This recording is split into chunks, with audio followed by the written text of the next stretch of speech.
As you could see, the fish tank's front window could be a magical spot. But sometimes it's the glass itself that dazzles us. If you've ever been to the Jewish Community Center of Greater Kansas City, then you have seen some of Kathy Barnard's spectacular work in glass. Before Kathy started etching in glass, she was working with wood. And as producer Ashley Holcroft will show you, the inspiration for her making that change had something to do with water.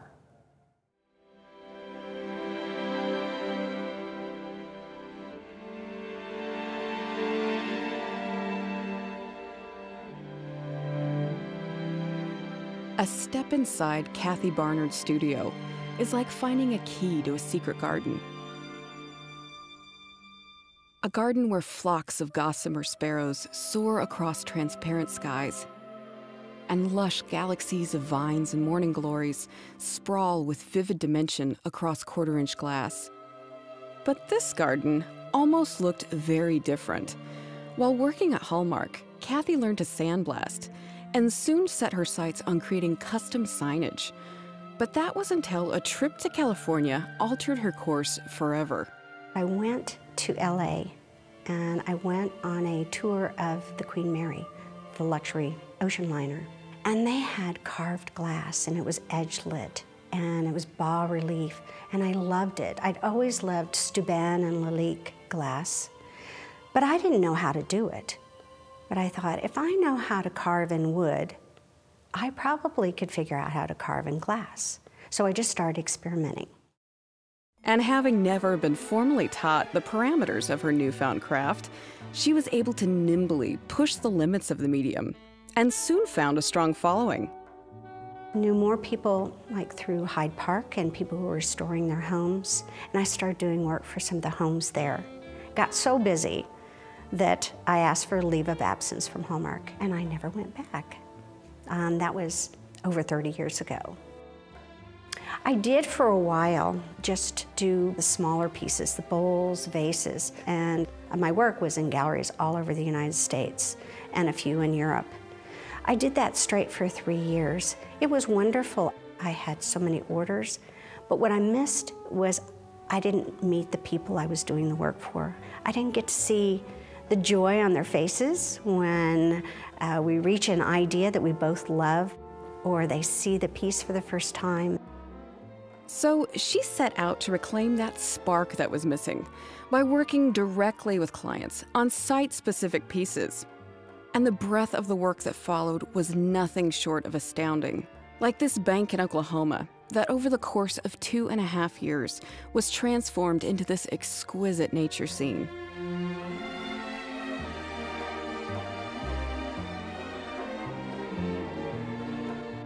Or like this sublime private chapel in Clinton, Missouri. Or even closer to home, in the dazzling facade of the Midland Theater. And every design, no matter how great or small, starts with Kathy's first love, drawing, and then progresses through several meticulous stages of rendering before it's ready to be sandblasted. My first task is to have wonderful research in front of me. The more I know about my subject, the better I'm going to illustrate it. So what I do first is I'll do sketches.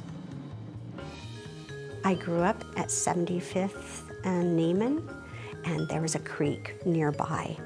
And so my Saturdays would be to go down to the creek, and I would spend all day there.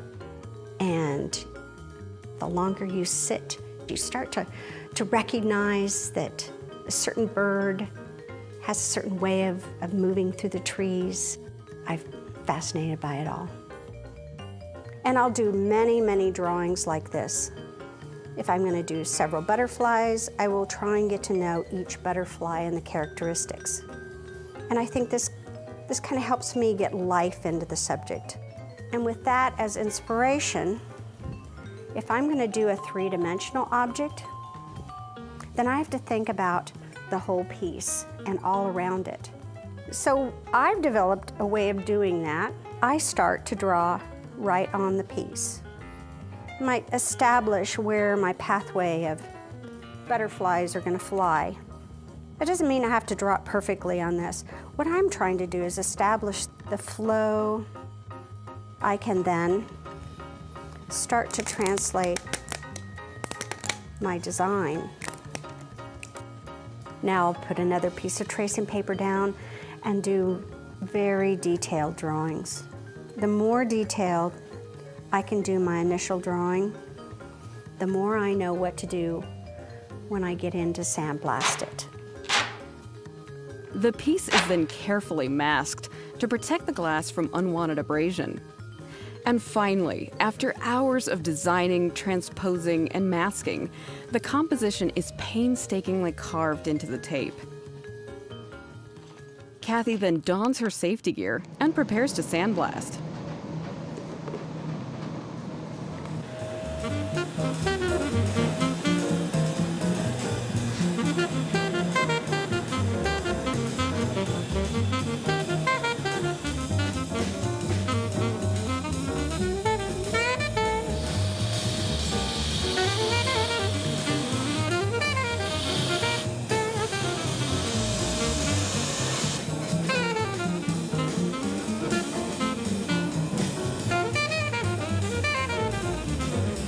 I love waking up every day. I'm very blessed to be able to come in here into my studio and do what I love to do. I love to draw. I love to create things. I love the joy of people receiving and viewing what I've created. And I guess that keeps me going every day. I just love it.